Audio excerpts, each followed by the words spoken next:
Está no ar o Empresários de Sucesso podcast. Confira agora mais uma entrevista exclusiva. Este é o Empresários de Sucesso podcast, que conta a história dos empresários que fazem sucesso e são destaques de credibilidade e bom atendimento junto ao público consumidor. Eu sou Gabriela Oliveira e hoje eu converso com o Dr. André Evaristo Marcondes. Ele é especialista em cirurgia da coluna do Hospital Sírio-Libanês, atende também na AACD e é empresário. Empresários de Sucesso podcast. Dr. André, seja muito bem-vindo. Obrigado pela sua participação aqui, por ter aceitado o nosso convite para compartilhar um pouco mais dos seus conhecimentos com a gente. Eu que agradeço, é um prazer, é uma honra estar aqui com vocês. Muito obrigado pelo convite. Espero que o público goste aí da entrevista que a gente vai produzir. Muito obrigada. Bom, o senhor vem de uma família de médicos, mas eu gostaria de saber então por que escolheu a especialidade aí de ortopedia, né? E por que então caminhou aí para coluna? Ah, legal. Assim, eu acho que assim, a ortopedia, meu pai é ortopedista. Minha mãe é pediatra, mas meu pai é ortopedista. Então eu acho que eu trouxe um pouco da influência do meu pai para fazer ortopedia. Sempre quis fazer ortopedia. Coluna, eu fui me especializar depois de formar, depois de terminar a ortopedia, você tem a opção de fazer uma subespecialidade. Eu fiz coluna mais pela questão da mobilidade, porque a coluna, ela vai fazer a interface do cérebro com o resto do corpo, então ela é responsável, além de manter o indivíduo ereto, pela proteção das estruturas neurológicas pela movimentação. Se você não tiver a medula, não tiver essa comunicação íntegra, você não tem movimentação. E como eu tenho pavor, assim, do organismo virar uma prisão, que é uma coisa assim, deve ser extremamente assim, insatisfatória, e daí foi um dos motivos que eu quis fazer coluna para que a mobilidade fosse preservada. Excelente, muito importante legal. Fator, né, na vida do ser humano. E é uma coisa que a gente tem que levar em consideração, inclusive com o envelhecimento populacional. Então, se você for pegar, por exemplo, assim, um exercício, mas se você fosse pegar uma obra de arte de 1800 e alguma coisa, se você fosse pegar uma mulher pintada de 40, 45 anos, ela ia ser uma senhora de 80 hoje. É essa a sensação que você tem quando você vê uma pintura dessa época com essa idade. Hoje, 45 anos, você é um adolescente. Então, assim, essa noção de longevidade, ela vem mudando. Por outro lado, na terceira idade, quando você estiver falando aí de 90, 92, 95, 100 anos, a cabeça lúcida num corpo doente também é uma coisa preocupante, porque a pessoa tem uma lucidez total e o corpo já não desempenha as funções que aquela cabeça gostaria de executar. Então eu acho que aí também a gente vai ter que ter uma atenção aí no futuro para ver como que a gente vai conseguir trazer longevidade, mas mantendo mobilidade e qualidade de vida. Falando aí em longevidade, a idade vai chegando. Vai chegando, não tem jeito. Com ela vem as dores nas costas, Certeza. as dores na coluna, né? Além desse fator, quais outros fatores são os mais procurados aí pelos pacientes que chegam até os médicos com dores na coluna? Em termos de pelo que eu entendi da pergunta, você quer saber a principal queixa dos pacientes que procuram a gente. Além da idade. Normalmente é a idade, né? Além da idade, então. Idade. Então, assim, a principal queixa realmente é dor. A gente vai ter duas queixas principais. A gente vai ter dor e deformidade. A deformidade, que são desvios escolióticos, cifóticos, hipercifóticos, que são as deformidades do tronco e do pescoço, geralmente o diagnóstico é mais precoce. Adolescência, início da fase adulta. A dor, ela vai ser o principal fator a partir dos 30 anos e em diante. Você também pode ter dor ou desconforto em crianças ou pacientes mais jovens. Aí geralmente vai estar ou poderia estar associado a outros tipos de doença, como câncer, neoplasia e doenças osteometabólicas de uma gravidade maior. A dor na coluna, com irradiação para os membros, acho que praticamente todos os seres humanos vão sentir isso em algum momento da vida. A gente precisa diferenciar se isso daí vai ser uma doença ou não, mas eu acho que é um sintoma extremamente comum. Você pode ter outros sintomas quando a gente fala de coluna também, não tão frequentes, geralmente presentes em pacientes de uma gravidade maior, mas você pode ter todos os tipos de sintomas neurológicos. Então você pode ter parestesia, perda de sensibilidade, alteração de equilíbrio, perda de movimentos finos, perda de coordenação motora, perda de força de membro superior e inferior, alteração de esfíncter, alteração de urina, alteração de evacuação, impotência. Então, assim, o céu é o limite em termos de sintomatologia. mas sem dúvida nenhuma que a dor e a deformidade são os principais. Existem, né, aí vários remédios que nos ajudam a combater essas dores. Sem dúvida. Mas em que momento a coisa fica séria, onde o paciente precisa realmente procurar ajuda médica? Eu acho que assim, no mundo globalizado que a gente vive, assim, com o acesso à informação que a gente tem, fica muito mais fácil e muito mais presente a questão da automedicação. Particularmente, ainda mais a gente saindo dessa fase de pandemia, eu não consigo condenar a automedicação de uma maneira assim, olha, não pode tomar, não consigo ver dessa maneira. O que eu consigo ver é a necessidade de orientar a população para 2 fatores específicos, que é a intensidade e duração. Se você tem uma dor ou um sintoma independente do que for, que a sensação é intensa, eu estou com dor nas costas, tá? Você está com uma dorzinha, você está com dor? Não, eu estou com dor de verdade. Ótimo, tem que procurar atendimento médico. Eu tenho uma dor que às vezes ela nem é tão intensa, ela nem é de uma gravidade tão grande, ou de uma intensidade tão grande, mas eu estou com isso há 6 meses. Também tem que procurar um atendimento médico. Agora, um desconforto transitório que está durando horas, 1 ou 2 dias, que não está associado a outros sintomas, então ele não vem com tosse, não vem com febre, não vem com náusea, não vem com perda de peso, não, eu estou com uma dor no pescoço, estou com uma dor na região lombar. E esse paciente tomar 1 ou 2 dias de anti-inflamatório, eu não acho que isso realmente vá ser um grande problema de saúde pública, pelo menos não vejo isso. A gente recebe os pacientes já automedicados e ele toma a medicação, ele chega ao consenso que aquilo não está fazendo o efeito desejado, aí ele vai procurar o atendimento médico e na grande maioria das vezes isso daí não retarda de forma tão agressiva um tratamento futuro.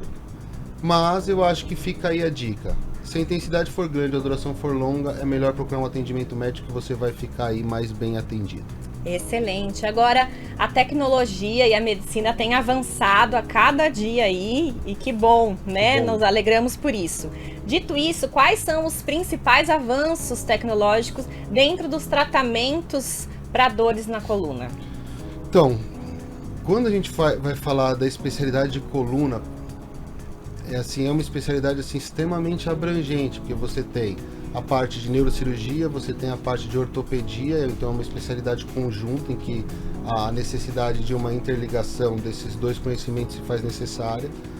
E é uma especialidade que ela vem sofrendo uma verdadeira transformação nos últimos 10 anos. Então, assim, é uma especialidade que automaticamente ela vai andar junto com a evolução tecnológica. Então, há 10 anos atrás a gente estava abandonando, por exemplo, as próteses de disco. E hoje é o que a gente mais defende. Porque mudou o implante. Não mudou a técnica, não mudou a abordagem, não mudou a cabeça do cirurgião. Mudou a tecnologia do implante que vai ser implantado. A gente tem avanços assim absurdamente fantásticos na questão de dor crônica complexa e intratável. Então, aquilo que a gente estava conversando no começo da entrevista, você tem o cérebro e você vai ter interligação com o corpo.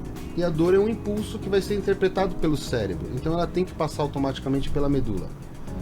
A gente consegue agir na medula ou agir no cone medular para tratar essa dor, então você tem neuromodulação e você tem bombas de infusão de inúmeros medicamentos.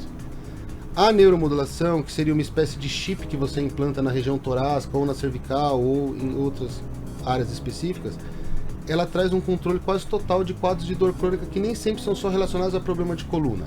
Mas você tem aquelas dores pélvicas que não tem diagnóstico, não melhora com nada, você tem angina, que é aquela dor cardíaca que não tem uma causa específica, você tem o que a gente chama de síndrome simpático reflexa, que são desequilíbrios neuronais graves de membro. Então você tem vários tipos de dor crônica que com chips ou neuromodulação você consegue o controle assim absurdo.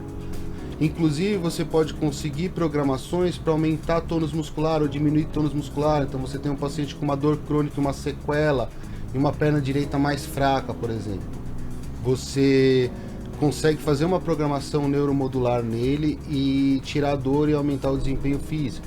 Então também são áreas que assim envolvem altíssimas tecnologias. A gente tinha tratamento cirúrgico de escoliose, de deformidade, a gente trazia o conceito de estabilizar a progressão da curva. Eu tenho uma deformidade de 40 graus, vou fazer uma cirurgia para ela não piorar dos 40 graus. Não é o que a gente faz hoje. Hoje a gente pega deformidades de 70, 80, 90 graus e você reduz para zero. Isso, claro que vai da expertise, da habilidade do cirurgião, porque é um serviço manual, né?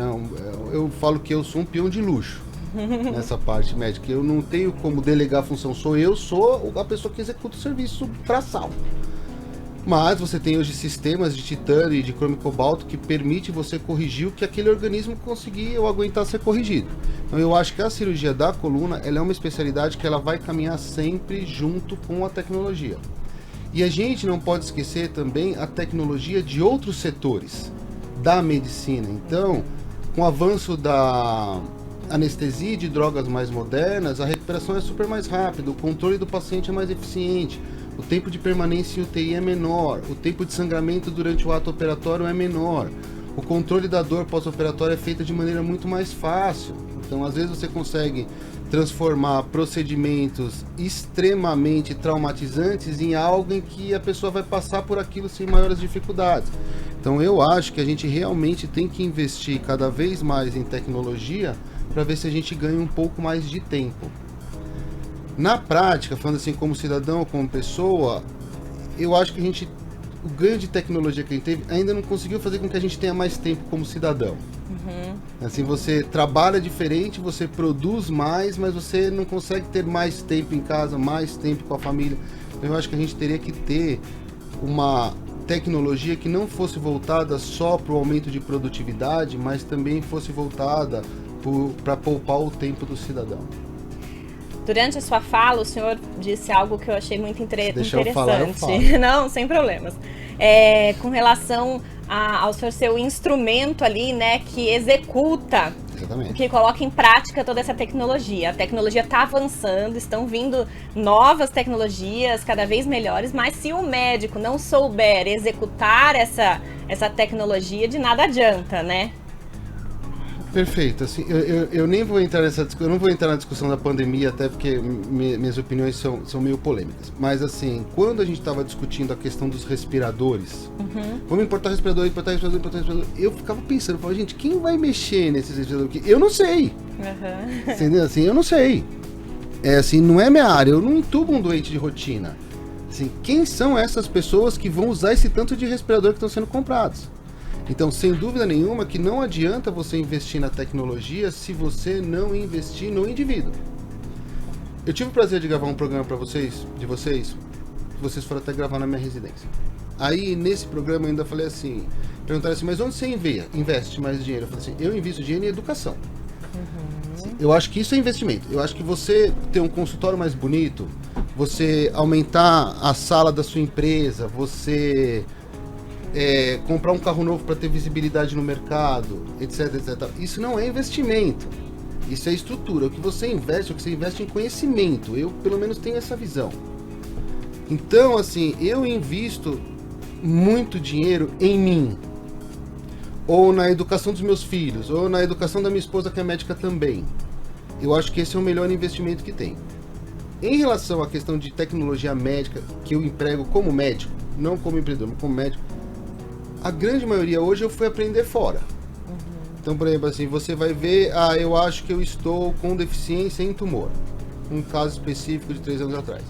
Faz muito tempo que eu não estudo tumor, faz muito tempo que eu não vejo tumor. Tá bom, quem é o cara do tumor? O cara do tumor é o Dr. Fulano de Tal, que é lá do Memorial Hospital de Nova York. Eu falei, tá bom, vamos lá no Memorial Hospital de Nova York ficar um mês. E assim, dentro da área médica e depois de você atingir um determinado patamar, esse tipo de estudo ou de troca de informações, quem te recebe tem prazer em te receber. Claro. Então, assim, você tem que ter a disponibilidade de tempo, a disponibilidade de ficar sem trabalhar esse período e de pagar a sua estadia e seu custeio. Mas você tem acesso a essa informação. Então, eu ligo lá para o professor, posso passar um dia com você? Não, vem para cá. Então, assim, eu tive em vários locais do médico, do mundo, assim, como estudante. Aí você aprende essa tecnologia lá, aí você tem que trazer para cá, se adaptar à realidade daqui. E aí você tentar começar a entregar esse tipo de tecnologia aqui, o que não é fácil. Outra questão que a gente tem, que eu acho que é a maior deficiência do Brasil hoje em várias áreas, não só na medicina, que eu acho, é a questão da coleta de dados e de informação. Então hoje o conhecimento, a informação ou os dados são muito mais importantes do que um bem físico em termos de business ou de dinheiro, de fator. Então assim, eu acho que a gente como povo, como brasileiro, a gente não documenta os dados do que a gente faz. Então eu acho que a gente precisaria também desenvolver uma tecnologia que facilitasse a captação de dados. Recentemente eu fui levantar um sistema que é o DataSUS, que é um sistema do SUS para a gente ver prevalência de escoliose no Brasil. Quantas escolioses novas tem por ano no Brasil? Não tem dado. Não tem dado no banco do SUS. Eu procurei o banco do SUS inteiro, não eu, porque é difícil você conseguir esse tipo de informação. Então a gente pegou um parceiro da faculdade nosso que só faz busca de dados no DataSUS, não acha dados para ortopedia. Então eu não tenho como escrever, eu não tenho como publicar, eu não tenho como replicar. Olha, a realidade da escoliose no Brasil é essa, eu não tenho esse dado. E mesmo eu querendo, eu não tenho como levantar. Então assim, eu acho que essa questão de coleta de dados e coleta de informações ainda é uma coisa que a gente falha muito como país. E aí fica difícil de você conseguir produzir ciência, produzir artigo, escrever, se você não tem esses dados para que você escreva. Claro. Então assim, eu acho que isso daí também é um fator que a gente devia começar a trabalhar mais. Com certeza.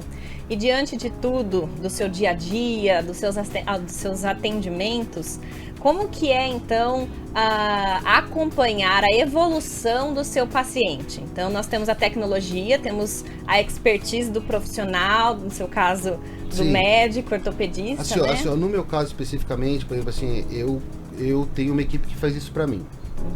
Então eu tenho 2 funcionários que são da minha equipe, uma é uma bióloga excelente, tem mestrado e doutorado, e eu tenho mais um outro funcionário, que a função deles é só coletar dados. Então assim, os meus pacientes eu sei como estava antes de operar, como estava durante a cirurgia, como estava no posterior, o que teve de melhor, em qual fator que melhorou, qual fator que não melhorou. Então, assim, hoje, na minha prática clínica, eu não uso a estatística do livro, eu uso a minha estatística. Então assim, eu posso dizer para você, vou te dar um exemplo. Risotomia, que é uma microcirurgia para queimar nervinho na coluna lombar, eu não faço mais, porque o meu resultado é muito ruim. Se você vai comparar o meu resultado com a literatura, o resultado da literatura é muito melhor do que o meu resultado. Eu não vou dizer para você que o procedimento é ruim, eu vou dizer para você que na minha mão não vai bem. E a gente tem que também pôr a mão na cabeça e ter um pouco de humildade, que assim, será que não vai bem porque eu não sei indicar? Será que não vai bem porque eu não sei escolher o paciente certo? Será que não vai bem porque eu não sei realizar com a expertise que outras pessoas fazem? Então tem vários fatores que podem trazer a culpa para eu como profissional e não para o procedimento em si. Mas eu tenho documentado que nos meus pacientes não vão bem, então eu não uso isso como uma primeira escolha. Eu uso como primeira escolha procedimentos que eu vejo que na minha prática eles vão melhor. Só que isso tem um custo mensal. Essa medida tem um custo mensal. Por exemplo, só para mim são 2 funcionários. Agora tem um terceiro funcionário, que também é uma bióloga, também com mestrado, também com doutorado, que vai fazer a parte de prevalência e de alguns artigos diferentes. Então eu tenho 3 funcionários que me custam por mês. Tudo bem, eu tenho um privilégio na vida. Agora, quantos médicos têm condições de ter 3 funcionários para custear dados? Não tem. Se não é a realidade que a gente tem no Brasil. Por isso que tinha que ter uma organização sistêmica que permitisse com que essa coleta de dados fosse automática. Aí a gente conseguiria produzir artigos e produzir ciência e produzir protocolos com uma especificidade maior. A gente vê, agora a gente está vivendo assim o caso do Covid, aí toda essa polêmica, vacina não tem dados. Assim, no caso do Covid especificamente, não tem dados porque não deu tempo suficiente de doença para você coletar os dados. Mas nós temos doenças aí que estão na população e a gente não tem. Então eu acho que assim, teria que ser dado uma visibilidade maior para a pasta da... Eu não vou saber te dizer aqui de nome, mas do Marcos Pontes, que é de ciência. A gente precisa começar a investir em produtos e tecnologias realmente brasileiras. E diante disso, além da coleta de dados, vamos juntar aí com o atendimento. O atendimento humanizado faz a diferença? Faz totalmente a diferença. Totalmente a diferença. Se você for pegar, se a gente pudesse fazer assim, meus alunos veem isso com frequência, mas Se a gente pudesse fazer um exercício aqui teórico, às vezes eu te mostraria três exames de imagem e te daria uma explicação básica. Você fala, tá bom, os 3 são iguais. Aí eu vou te mostrar a resolução do caso. Um eu fiz uma prótese de disco, o outro eu fiz uma fusão de 30 níveis e o outro eu fiz uma cirurgiazinha de um cortinho assim. Aí você fala, tá, André, mas os 3 casos são iguais. Você operou 3 pacientes de uma maneira totalmente diferente. Por quê? Porque as pessoas não são iguais. Assim, às vezes a doença é igual, a imagem é igual, mas o indivíduo é diferente. Então, eu falo isso acho quase todo dia para meus alunos. Eu não opero ressonância. Eu opero pessoas. A ressonância é uma foto do momento do tempo. Ela não é um indivíduo. Então, eu tenho um exemplo de um paciente ontem que ele tem uma doença muito, muito, muito grave. Discuti com ele exaustivamente e nós chegamos à conclusão que, para o padrão de vida que ele tem hoje, é melhor ele conviver com a dor, adequar as medicações para que ele tenha o mínimo de dor possível, mas que ele consiga produzir o que ele quer por um período maior, porque para a doença dele eu não consigo dar o que ele quer. Então, assim, não adianta eu ter um raio-x lindo e um paciente insatisfeito. Então, esse paciente especificamente, pelo grau de esporte que ele pratica, pelas atividades que ele faz, pela rotina que ele tem, é melhor para ele sentir um pouquinho de dor e ser funcional do que ficar sem dor e perder as coisas que ele gostaria de fazer por inúmeras razões. Então, essa individualização do tratamento, ela traz os melhores resultados. A questão aqui, especificamente, eu acho, é tempo. O profissional médico no Brasil é muito mal remunerado.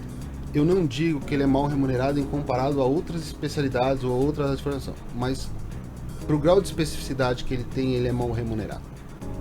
E ele, o indivíduo, o ser humano médico, ele quer manter aquele padrão de vida. Então ele tem que produzir o proporcional a manter aquele padrão de vida. Quando eu atendia convênio, por exemplo, às vezes eu atendia 20 pacientes num período. Assim, ó, 20 de manhã, 18 à tarde, 22 de manhã, 19 à tarde, por exemplo. Hoje eu atendo 4 ou 5 num período. Se você for lá passar comigo, que seria um prazer, eu tenho 1 hora para ficar com você. Ah, André, e se gastar 15 minutos? Os outros 45 eu estudo. Mas assim, eu tenho esse tempo para você, eu não tenho que me preocupar com uma questão de tempo.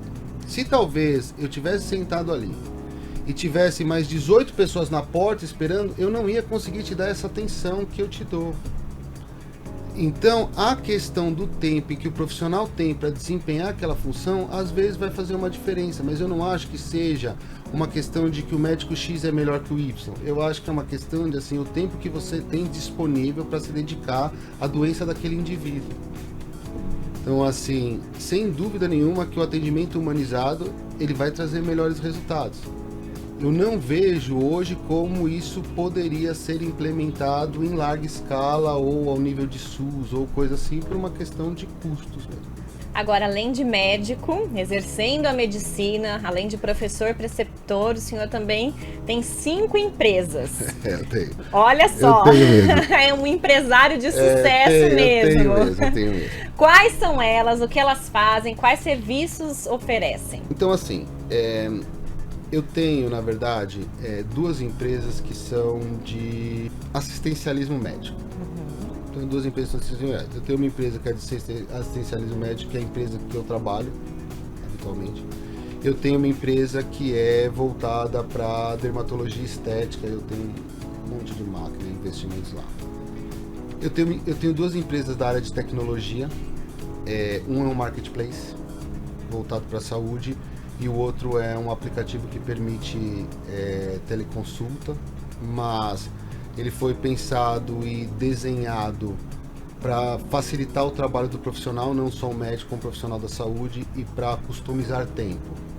Por exemplo, é horroroso o tempo que se perde com digitação ou preenchimento de prontuário. Então, por exemplo, no nosso aplicativo você pode colocar, em vez de você digitar o prontuário, você digita e um programa vai traduzir aquilo para você. Você só confirma aqui. Então, em vez de você gastar meia hora digitando, você gasta 2 segundos, que é o tempo de você falar aquele prontuário. Então, eu tenho esse marketplace e a gente tem essa empresa voltada para aplicativo e tecnologia e interligar pessoas. Além disso, eu tenho uma 5ª empresa que é de participações. Então, assim, a gente investe em outros projetos que não os que habitualmente a gente consegue investir. E, por último, que não seria uma empresa, mas talvez seja a maior paixão que eu tenho depois da medicina, que é a questão de investimentos. Eu adoro Bolsa de Valores e principalmente eu gosto de mercado futuro e opções. Olha. Aí eu tenho uma offshore que controla essa questão dos investimentos, que eu faço de rotina e diário.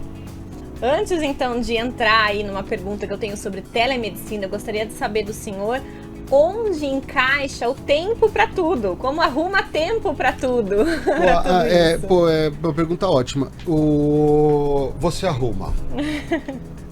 A gente tem um livro agora, num livro meu que está saindo agora, a previsão de sair de lançar dia 4 de novembro, vocês vão ser convidados para a festa de lançamento. E a gente discute vários pontos que a gente está brincando aqui, conversando na nossa entrevista, a gente discute lá. A questão é que assim, quanto mais tempo você tiver livre, menos coisa você vai fazer. Quanto menos tempo você tiver e mais vontade você tiver, você vai encontrar o tempo para fazer as coisas que você precisa. Então, a questão do tempo se você está disposto a se dedicar àquilo, você vai encontrar tempo. Eu tenho alguns fatores que assim, eu tenho que agradecer. Por exemplo, minha mulher é excepcional. Então, assim, a capacidade dela de produção e organização é fantástica. Então, eu não me preocupo com nada relacionado aos meus filhos ou à minha casa. Assim, eu acho que eu sou casado há, não sei, uns 13 anos, 14 anos. Eu nunca arrumei uma cama. Assim, eu nunca fiz uma refeição, a não ser que se eu for cozinhar, porque eu vou fazer um prato diferente. Porque minha mulher realmente, ela toma a frente e toma conta de tudo. Então, essa preocupação já é uma coisa que eu tenho um tempo extra. Trabalhar à noite, de final de semana, pra mim é uma rotina que eu tenho desde sempre. Aí você fala, tá, mas você trabalha de final de semana, você estuda de final de semana? Estudo, mas assim, isso que eu desempenho nessas horas fora do horário comercial, não é algo que eu tô fazendo por obrigação. É algo que eu tô fazendo porque eu quero. Então, eu não acho que eu tá domingo de manhã, eu acordei um domingo de manhã e eu não tenho nada pra fazer fora me divertir. Eu vou sentar ali das 8 ao meio-dia pra estudar o que tem de mais moderno no tratamento da escoliose. Pô, eu não tô fazendo isso obrigado. Então, assim, eu acho que também isso daí é uma questão, porque eu acho que isso daí é fundamental. Outra coisa é a capacidade de você desenvolver multitarefas.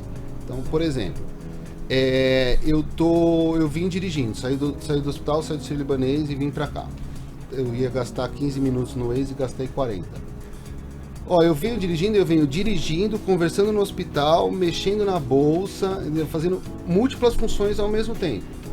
Eu consigo dividir na minha cabeça, às vezes, até funções de matemática e funções de escrita, de ir desempenhando simultaneamente. Mas é treino.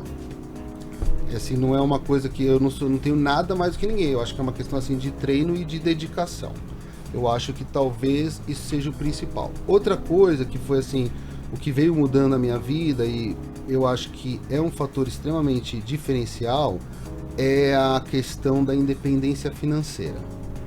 Então, assim, a independência financeira, o conceito de independência financeira para mim é quando você consegue rendimentos mensais que te sustentem o básico sem você precisar trabalhar. Assim, hoje, o que eu tenho de aplicação, investimento, assim, eu não preciso trabalhar para comer. Eu não estou dizendo que eu conseguiria ter o mesmo padrão de vida que eu tenho hoje se eu não fosse médico. Mas assim, eu não dependo do meu trabalho braçal, da questão de ser peão. Eu não dependo disso para alimentar meus filhos. Eu não dependo disso para pagar a escola. Quando você atinge a independência financeira, que você não precisa mais trabalhar, você faz o que você quer fazer. Aí a motivação é diferente. Então, hoje eu trabalho muito mais do que eu trabalhava quando eu era residente. Só que na época eu precisava trabalhar. E hoje eu não preciso. Então você acaba se dedicando e fazendo a coisa com mais prazer e com uma qualidade melhor, porque você não tem a necessidade de fazer isso para viver. Então eu também acho que isso daí ele pode ser um diferencial. Por isso que assim, o pessoal que for do público mais jovem, que estiver ouvindo a gente, se não começou a guardar um patrimônio, já está atrasado. Assim, são duas coisas que eu acho que são fundamentais no desenvolvimento de um profissional hoje. sei como seria em questão ao jornalismo, entretenimento e divulgação de ideias, mas nas áreas que eu tenho uma atuação maior, eu acho que falar uma língua estrangeira é fundamental e você ter uma educação financeira que te permita, desde de tenridade, você já ir construindo um patrimônio para sua vida adulta ou para sua velhice. Eu acho que talvez isso sejam 2 grandes diferenciais que fizeram com que eu me destacasse na frente dos outros. E assim, eu realmente invisto nisso para os meus filhos. Por exemplo, meus filhos estudam numa escola bilíngue, ainda falam inglês e eu ainda estudo com eles. Porque realmente eu acho que isso daí são questões importantíssimas. Se você for perguntar para minha filha de 10 anos o que é uma ação, ela fala para você, é o menor pedaço negocial de uma empresa. Meu pai vende opções ela sabe. Se a gente for pegar a educação americana, o que se ensina hoje para adultos em educação financeira, lá eles têm colégio. No dia a dia. Eu nem vou até usar um exemplo, não quero discutir educação, pelo amor de Deus, nem tenho capacidade para isso. Mas você não, hoje a gente não tem educação moral e cívica. Então, o adolescente, o adulto, o jovem se forma e não sabe para que serve um deputado, para que serve um senador, como se organiza a república, pelo menos não a fundo. Mas ele sabe de cor a fórmula da gravidade. Assim, você não sabe o que é uma renda fixa, você não sabe o que é um CDI, você não sabe o que é um fundo imobiliário, você não tem a menor noção de juros compostos, mas você tem que saber de cor a, sei lá, transformação de água e não sei o que, uma coisa química extremamente complexa. Então, eu acho que a gente tinha que ter em algumas áreas um estudo mais voltado para a prática, para a vida prática, para as necessidades reais do indivíduo. E falando aí no estudo prático, na prática, a telemedicina tá vindo para ficar? Qual é a sua opinião sobre isso? Putz, assim, eu acho que sim. Eu acho que é uma tecnologia que a gente não pode desprezar. Se você for pegar, por exemplo, na Dinamarca, é rotina. Tudo é feito digital. A mãe não leva o filho no pediatra. Mas eles têm outra cultura e outra credibilidade em relação ao profissional médico e o paciente que a gente não tem aqui ainda. A questão da pandemia, ela trouxe essa necessidade, ela escancarou, ela jogou a gente 50 anos para frente, porque a gente estava muito atrasado e nós somos obrigados a entrar dentro dessa questão da tecnologia que interliga pessoas. Quantas entrevistas não foram feitas por Zoom ou por Skype? Tudo bem, mas nós temos Skype. Quantos anos a gente tem Skype? Poxa, sei lá, muitos anos. E a gente não faz esse uso que a gente faz hoje, porque foi obrigado. Então, assim, eu acho que a telemedicina veio para ficar, eu acho que ela tem a aplicabilidade dela e eu tenho certeza que ela não vai substituir o contato pessoal. Não vai, não tem como. Mas ela vai sim mudar essa relação e permitir um conforto maior. Então, por exemplo, você pega uma senhora de meia idade, 60 anos, com uma pressão alta leve, com diabetes leve, que ela controla com medicamento, mas a cada 60 dias ela tem que trocar receita, por exemplo. Isso ela pode fazer isso na casa dela. Assim, o profissional ele vai ser remunerado para fazer isso, com um conforto maior. O paciente vai receber essa receita ou isso com conforto maior. Isso não vai tirar a necessidade de, numa primeira consulta, ela estar na frente do médico. Então eu acho que a gente vai ter que se adaptar a isso, mas os que são contras, que acham que vão fazer uma reserva de mercado ou coisa assim, a tecnologia ela não volta atrás. Se você não fez, você fez a fusão atômica e você descobriu que podia fazer uma bomba, não dá para voltar atrás. A fusão atômica foi descoberta e você tem que fazer o melhor emprego dela. Então eu não vejo como voltar atrás. Inclusive com uma das empresas, eu não vou citar nome aqui por uma questão de que a exposição é muito grande, mas a gente está desenvolvendo também algumas questões que não é especificamente da telemedicina, mas a gente está desenvolvendo um sistema, na verdade o sistema já foi desenvolvido, mas a gente está testando ele para cirurgias remotas. Uau. Muito legal. Então, por exemplo, assim, eu tenho como colocar no rosto do cirurgião, ele usa uma espécie de óculos que grava exatamente a imagem que ele está vendo como se fossem os olhos dele. E à distância a gente tem uma conectividade 100% e eu consigo ver o que ele está fazendo e instruir ele para que ele faça um procedimento complexo. A gente já fez vários testes relacionados a isso. Então, claro que você não vai fazer um enfermeiro operar um baleado, porque ele não tem formação para isso. mas você vai ajudar um cirurgião a chegar numa área que ele não chegaria naquele tempo com esse tipo de tecnologia, que não deixa de ser uma telemedicina porque é uma orientação médica realizada à distância. Então eu acho que isso daí é uma coisa que veio para ficar, vai ficar, mas precisa ser regulamentado. Sim. E vai evoluir ainda, né? Eu acho que vai evoluir bastante e eu acho que a questão maior em relação à telemedicina especificamente é a questão das responsabilizações. Então, por exemplo, a gente estava no auge da pandemia, as pessoas precisavam de atendimento médico que não tinham e a telemedicina se fez uma necessidade na vida das pessoas durante aquele período inicial da pandemia. O governo federal, eu não lembro, mas autorizou. Tá autorizado a fazer por esse período de pandemia. Eu acho que a gente ainda está nessa autorização. O CRM soltou uma nota dizendo que ele era contra, que não fazia parte da regulamentação do CRM e que tudo que acontecesse de errado era de responsabilidade do médico. Então, assim, isso inibe alguns colegas. Você fala assim, eu não tô te examinando, eu não tô te atendendo, eu tô te prestando um serviço à distância. Se eu comer bola e for um apendicite e não uma úlcera gástrica, eu tenho que responder igual. Então, eu não quero entrar na polêmica se tem que responder igual ou não, mas é uma coisa nova que suscita dúvidas e que isso tem que ser discutido. A questão é que isso tem que ser discutido em prol da população e em prol dos profissionais envolvidos. A gente tem que abrir a cabeça da gente para receber essas novas informações e tentar tirar o melhor disso. O negacionismo desse tipo de desenvolvimento só traz atraso. Com certeza. E seus planos futuros? O que vem pela frente? O que você tem planejado aí para sua carreira? Sei lá, é uma pergunta assim difícil. Assim, na grande maioria das vezes eu tenho alguns planos futuros, mas assim, é que eu tô numa fase sem muitos deles. Então, assim, a gente tá terminando vários projetos que começaram, então eu acho que a hora que eu conseguir terminar tudo, vamos colocar lá para outubro, novembro, eu acho que eu vou tirar uns meses aí de menos ocupação. Acho que menos ocupação. Outro dia me fizeram uma pergunta, André, e quando você fizer tudo, você vai querer ser o quê? Aí eu acho que eu vou querer ser só médico. Ótimo. Mas eu acho que eu vou voltar e vou querer ser só médico, eu acho que vai ser interessante. Ótimo. Excelente. Doutor André, muito obrigada pela sua participação. Obrigado por compartilhar os seus conhecimentos aqui com a gente. É sempre muito bom te ouvir, te receber aqui. Imagina. Volte sempre aqui. Muito obrigada. Obrigado, eu que agradeço. Foi um prazer. Hoje eu conversei com o Dr. André Evaristo Marcondes. Ele é especialista em cirurgia da coluna do Hospital Sírio-Libanês, também atua na AACD e é empresário. Eu sou Gabriela Oliveira e esse foi mais um Empresários de Sucesso Podcast. Até a próxima! Empresários de Sucesso Podcast